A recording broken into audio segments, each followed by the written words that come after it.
नमस्कार, आप देख रहे हैं लाइव 24 और मैं हूं आपके साथ कृतिका सूर्यवंशी।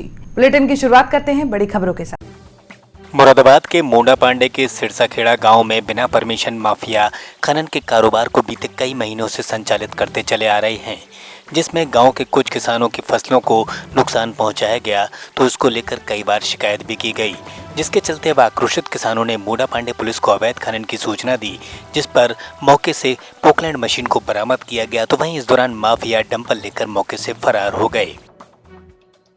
मामला यह है कि हमारे खेत में ही ये बराबर में हमारे खेत के बराबर में खनन हो रहा था। तो खनन में जो था उसने छोटा वाला भैया आया, उसने हमारे खेत में नुकसान कर दिया। छोटा वाला भैया आया तो उसने जो था बदतमीजी करी ठेकेदार ने कि बोला भाई तुम हमारे खेत के अंदर गाड़ी वाड़ी मत खड़ी करो और ये अच्छी बात। क्या परमिशन है इनके पास? परमिशन इनके पास में नहीं है। पुलिस आ गई यहाँ पर? हाँ, पुलिस आई थी यहाँ पे। कब से हो रहा है ये काम? ये काम कई 4-5 दिन से हो रहा है। परमिशन है कोई? देखिए कोई परमिशन? हमारे खेत में पूरा नुकसान कर दिया इन्होंने। क्या पुलिस की मिली गाली गुप्तारी बदतमीजी चल रही है। कौन सा थाना लगता है? थाना कौन सा लगता है? थाना मोंडा पांडे। सीतापुर के खैराबाद में बहुउद्देशीय हॉल के साथ अन्य विकास कार्यों का यहां शिलान्यास कार्यक्रम सांसद राजेश वर्मा द्वारा किया गया। इस दौरान आयुक्त लखनऊ मंडल रंजन कुमार ने भी यहां शिरकत की। तो 600 व्यक्तियों की क्षमता वाले इस बहुउद्देशीय हॉल के बनाए जाने से प्रशिक्षण कार्यक्रम के संचालन और विभिन्न प्रकार के आयोजनों में सुगमता हो गई। कार्यक्रम का शुभारंभ पारंपरिक रूप से पूजन के साथ किया गया। तो कार्यक्रम को संबोधित करते हुए सांसद सीतापुर राजेश वर्मा ने इस मौके पर सभी को शुभकामनाएं और बधाई भी दी। आयोजन में जिलाधिकारी के साथ एसएसपी, सीडीओ व अन्य अधिकारीगण भी मौजूद रहे। यहाँ पर एक बहुउद्देशीय हॉल बने, कोई ऐसा हॉल बने जिसमें हम 500-700 लोगों के साथ बैठ करके कोई कार्यक्रम कर सके। आज वो शुभ घड़ी आई है। हमारे जिले के जिलाधिकारी महोदय, हमारे कमिश्नर महोदय, इन सब के प्रयास से सरकार के द्वारा ये स्वीकृति आज मिली है और हम लोगों ने भूमि पूजन किया है। हमने भी अपने उद्बोधन में भी कहा है कि हमारी बहुत बड़ी पुरानी मांग थी कि आज जल्दी पूर्ण हो रही है और मैं समझता हूँ कि इस बहुउद्देशीय हॉल से आप पत्रकार साथियों की जो डिमांड हुआ करती थी, आप लोगों की कोई बैठक होती थी तो नहीं कर पाते थे, निश्चित रूप से यह सबके लिए बहुत ही लाभकारी होगा, बहुत ही हितकारी होगा।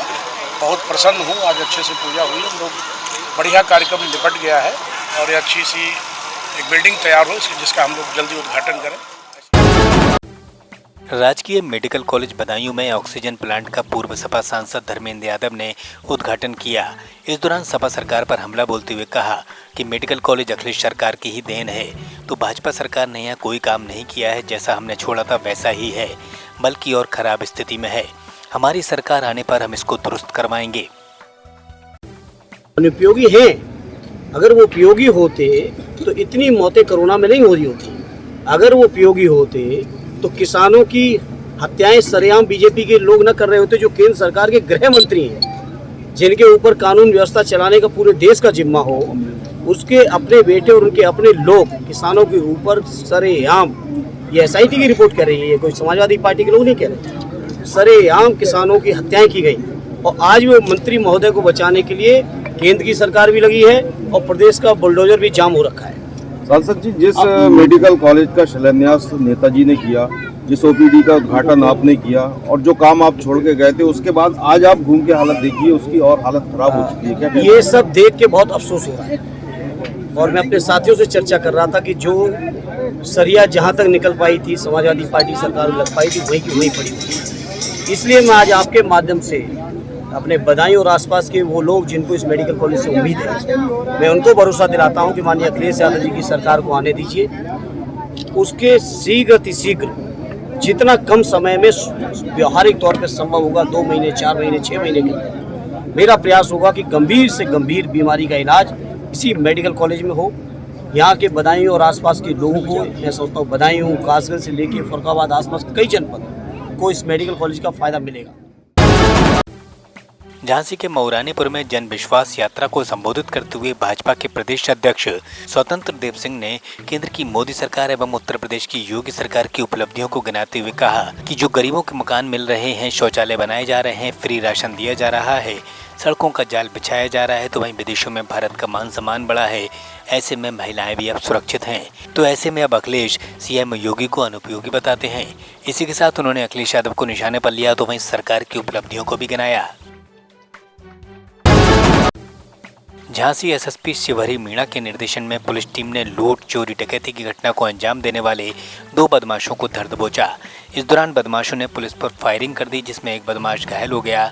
तो वहीं पुलिस ने इनके पास से 2.5 लाख रुपए कीमत के जेवरात, नकदी, तमंचा और कारतूस भी बरामद किए हैं।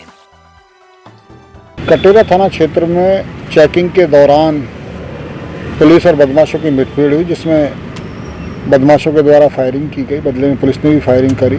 इस फायरिंग में एक बदमाश को गोली लगी, दूसरे बदमाश को पकड़ लिया गया।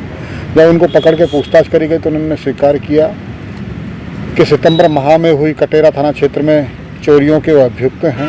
उनके पास से काफ़ी भारी मात्रा में चोरी का जो सामान है वो बरामद हुआ है। साथ ही साथ असला और अन्य जो चीज़ें हैं वो बरामद हुई हैं। पुलिस ने विधिक कार्रवाई के तहत जो शेष कार्रवाई है उसको संपन्न करवाया है।